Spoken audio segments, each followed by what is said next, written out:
Hey there, it's Kay, and thank you so much for joining me for today's budget video, where I will be sharing with you guys my real income and real expenses for the second paycheck of May 2021. But as always, before I get started, just a huge thank you to my returning subscribers. Thank you guys for joining me again. And if you're new to my channel, I would love to see you subscribe down below to continue to follow me on my journey. And I highly recommend you hit the notification bell so that you do get notified when I upload a video. So without further ado, let's get into this budget.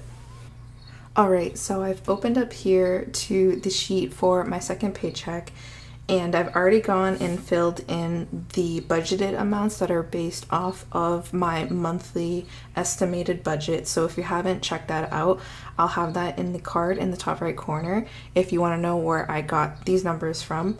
But I'm gonna go ahead and zoom in for you guys so that you can see, and we're gonna start up here with my actual income. So I'm gonna do actual numbers in navy and variance in royal blue. So for my actual paycheck income, it's gonna be $15.01, and I'm taking in my car registration sinking fund, which is $200. So for total income, I'm working with $17.01. And so,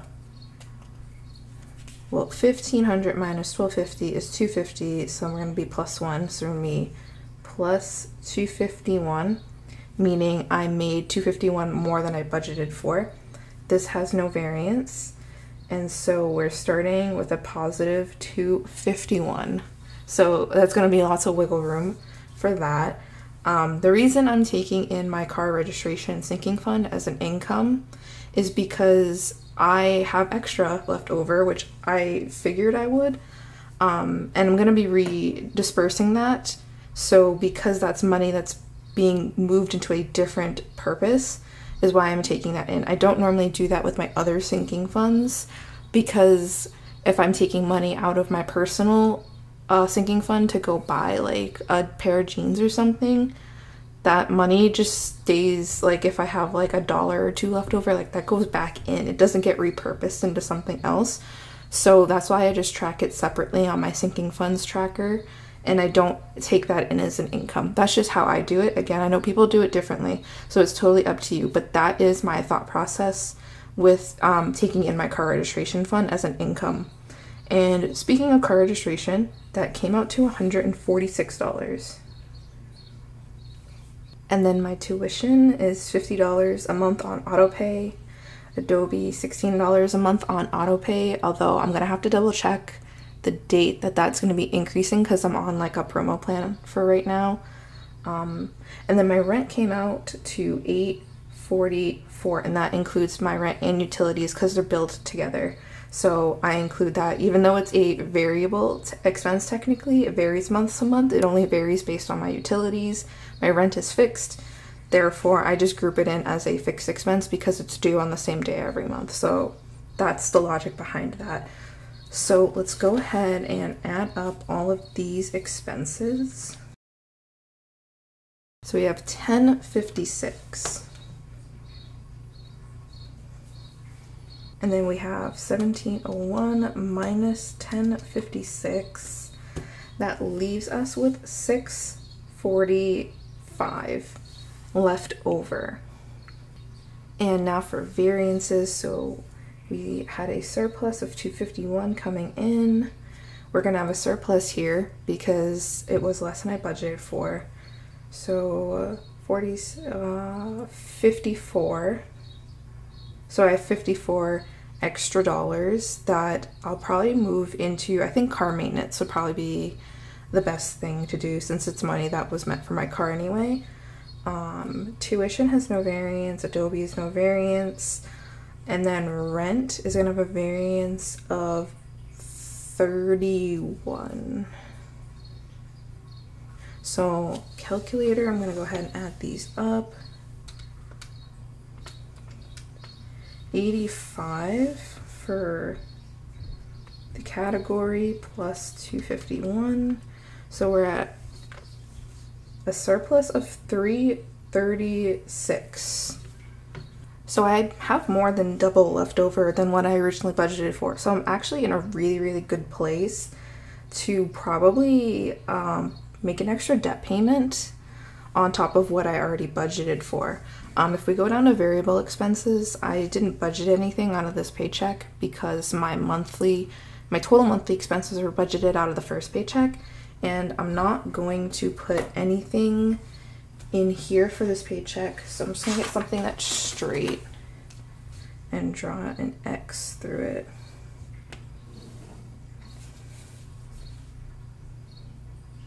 You know, make it a straight line for once for, you know, aesthetics. And then we're gonna come over to sinking funds because although I didn't budget for it originally, I am gonna be taking that extra 54. I'm gonna put it in car maintenance just because I think that's what makes sense. So we have 645. I'm gonna put 54 into car maintenance, and I'm just gonna leave it at that. I'm not gonna put anything else in sinking funds because I have been saving a lot towards that iPad, and I just want to make an extra debt payment right now. So I'm gonna get the calculator. 645 minus 54, 591 is where we're at. We came in with plus 336. This is going to be a deficit because I didn't budget for this expense. It's going to be negative technically. So 336 minus 54 is 282.